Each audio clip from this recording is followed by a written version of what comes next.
Today, we will review the final inspection form, which is one of the required documents for acquisition programs.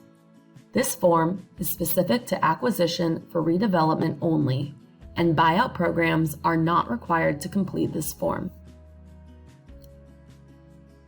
A hyperlink to the final inspection form can be found on the Texas General Land Office website at recovery.texas.gov. To complete the document, go to the local buyout and acquisition program resource page, which is linked below in the description section of this video. Scroll down to the Acquisition for Redevelopment Information section and click on the Final Inspection Form link. Once you click on the link, the document will download to your computer. Please note, you will need Microsoft Word to view and edit the document.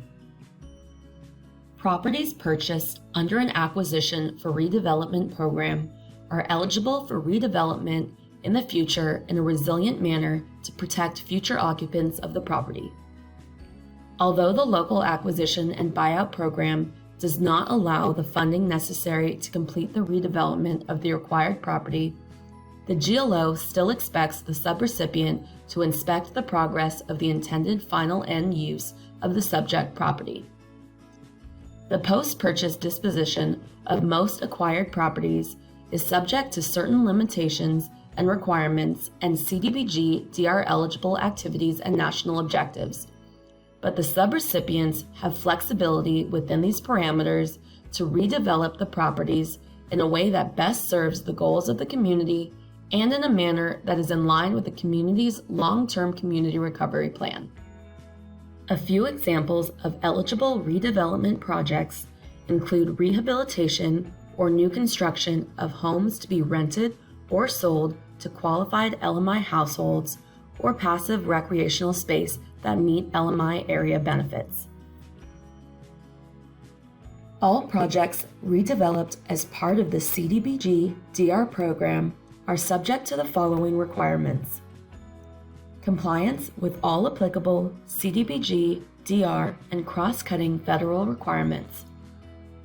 Examples include, but are not limited to, additional environmental reviews, procurement standards, potential compliance with Davis-Bacon and related acts, Section 3, Section 504, and other federal regulations.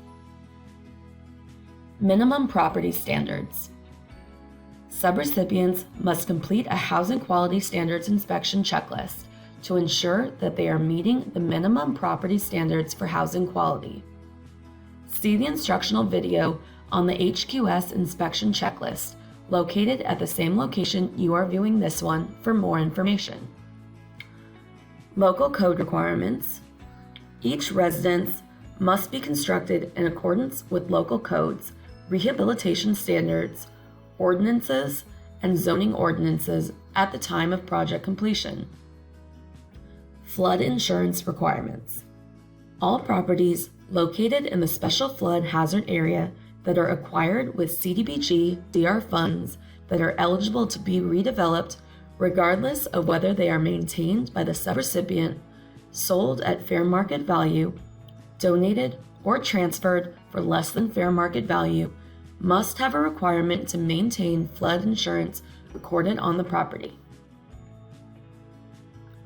Elevation standards. All structures defined as 44 CFR 59.1, designed principally for residential use and located in the 100-year or 1% annual chance floodplain that receive assistance for new construction, repair of substantial damage, or substantial improvement as defined at 24 CFR 55.2 B10 must be elevated with the lowest floor, including the basement, at least 2 feet above the base flood elevation. Mixed-use structures with no dwelling units and no residence below 2 feet above the base flood elevation must be elevated or floodproof in accordance with FEMA floodproofing standards at 44 CFR 60.3 C3 II or successor standard, up to at least 2 feet above base flood elevation. Green building standards.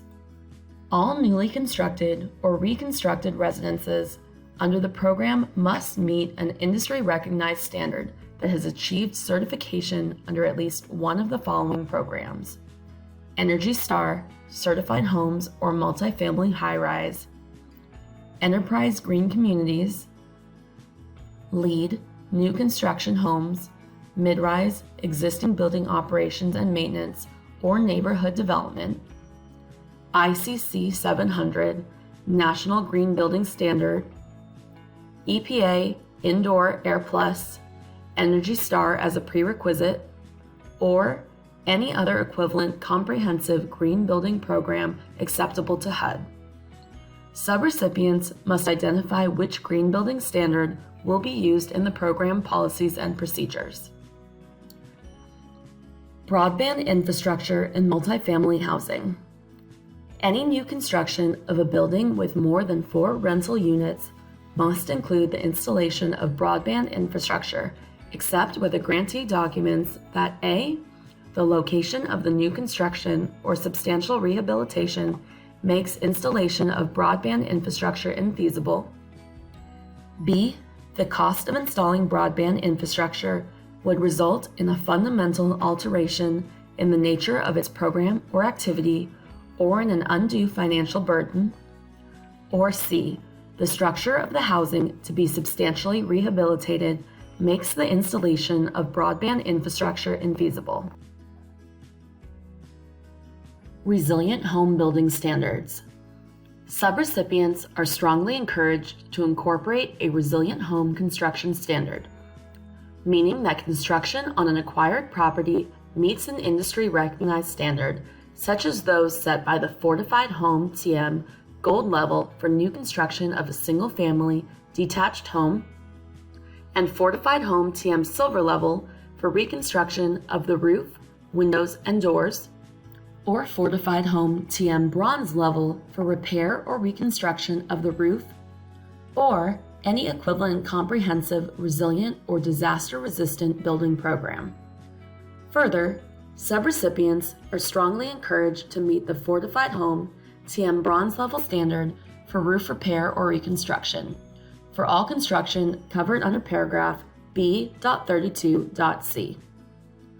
Fortified Home TM is a risk reduction program providing construction standards for new homes and retrofit standards for existing homes, which will increase a home's resilience to natural disasters, including high wind, hail, and tropical storms. Accessibility and visitability requirements. Single-family housing units must meet the accessibility requirements located in 24 CFR Part 8, which implements Section 504 of the Rehabilitation Act of 1973, 29 U.S.C. 794, and the GLO's visitability standards, which can be found at recovery.texas.gov. Multifamily residences with 4 or more units must meet the design and construction requirements located in 24 CFR 100.205. Using CDBG DR funding for acquisition alone without achieving a final, eligible disposition of the acquired property is not eligible. Therefore, it is critical for subrecipients to plan and ensure the funding and resources are in place to be able to achieve final disposition following all program requirements within the required program timelines and deadlines. Although CDBG DR funding is not being used for the reconstruction or new construction of the residence, the GLO encourages subrecipients to monitor contractors' progress and follow contract management. Tools that the GLO encourages subrecipients to use to ensure the final disposition of the property is the Progress Inspection Checklist and Lien Waiver Affidavits. These forms, along with their instructional videos, can be found on the Buyout and Acquisition Program page. The Progress Inspection Checklist serves 3 primary purposes. 1. To evaluate the contractor's progress. 2. To confirm that local building codes or standards have been satisfactorily met. And 3. To confirm that all requirements of the contract are being met to the satisfaction of all parties. A final inspection of the newly constructed or reconstructed residence is required for the program. At the time of the final inspection, all construction shall be complete. Site shall be free of debris or construction materials. Interior shall be cleaned. The punch list shall be completed, although minor punch list repairs may be outstanding. The inspection shall be completed before tenants or homeowners move into the property. The GLO final inspection form located on the Buyout and Acquisition Program page must be used to complete the inspection. Any deficiencies identified in that inspection must be corrected before the final retainage is released. The final inspection form ensures that the newly constructed property in the Acquisition for Redevelopment Program meets minimum construction standards and is meeting the elevation, green building, and visitability requirements of the program. The final inspection form should be completed immediately prior to the Housing Quality Inspection Standards TREC inspection. For this video, we will use an example of a fictional applicant and location to explain the form. The completion of the form will be a phased approach. In the first phase, the subrecipient will complete the first section of the form and the visitability and lead-based paint sections. Then, in the second phase, a third-party inspector will inspect the property and complete the checklist. In the third phase, the inspector will review their findings with the subrecipient and the builder. Any findings must be resolved prior to the tenant or homeowner moving into the property.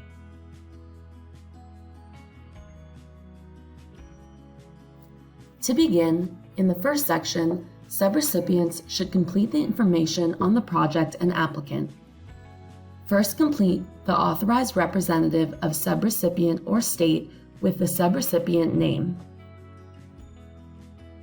Next, subrecipients should input the contract number. This is the GLO contract number located in your contract. Next to the applicant and co-applicant's name, the subrecipient can place NA, as it is not applicable for the Acquisition for Redevelopment Program. In the physical address row, subrecipients should record the street address of the newly constructed or reconstructed dwelling. Then input the city and zip code. Finally, builder name is the name of the construction contractor that built the newly constructed or reconstructed residence.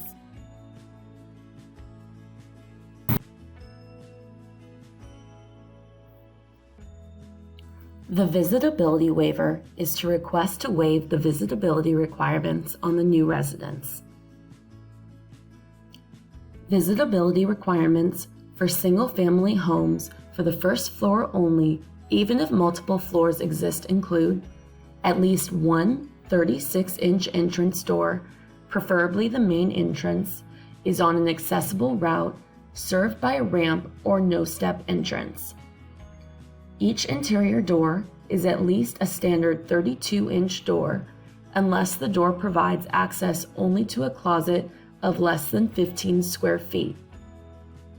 Each hallway has a width of at least 36 inches and is level with ramped or beveled changes at each door threshold. Each bathroom wall is reinforced for potential installation of grab bars. Each electrical panel, light switch, or thermostat is not higher than 48 inches above the floor. Each electrical plug or other receptacle is at least 15 inches above the floor. If the applicable building codes do not prescribe another location for the breaker box, each breaker box is located not higher than 48 inches above the floor inside the building. If the subrecipient would like to request a waiver on the visitability requirements, they can do so through the visitability waiver section. next to the external visitability changes are explained, the subrecipient should input which visibility requirements are being requested for waiver and the reason for the request. If the subrecipient does not wish to request a waiver, they should put NA, not requesting visitability waiver, in the bullet. If requesting a visibility waiver, the completed form will need to be sent to the GLO for approval once the inspection is complete.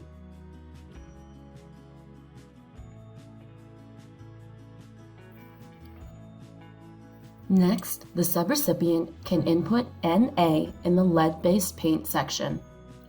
All projects must comply with the lead-based paint requirements of 24 CFR Part 35, subparts A, B, J, K, and R. The use of paint containing more than 0.06% dry weight of lead in any interior or exterior surface in federally owned housing or housing receiving federal assistance is prohibited. All lead-based paint for residential use has been banned in the United States since 1978. Therefore, the subrecipients can put NA in this section because a newly constructed or reconstructed residence will not contain lead and the tenants and homeowners will not need to be notified.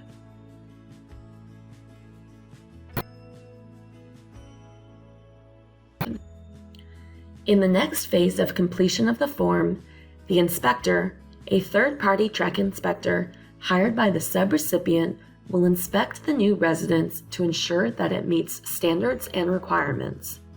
The inspector will check yes, no, or NA as to whether the property is compliant.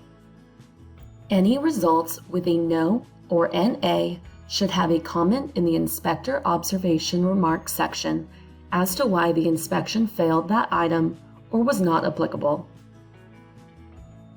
The inspector should complete all sections on the general inspection, exterior inspection, interior inspection, electrical inspection, and accessibility inspection. You can see that the inspector found NA for porch decks and ramps cleaned or pressure washed, and that he put in the comments that the reason is that there are no porch or deck ramps present.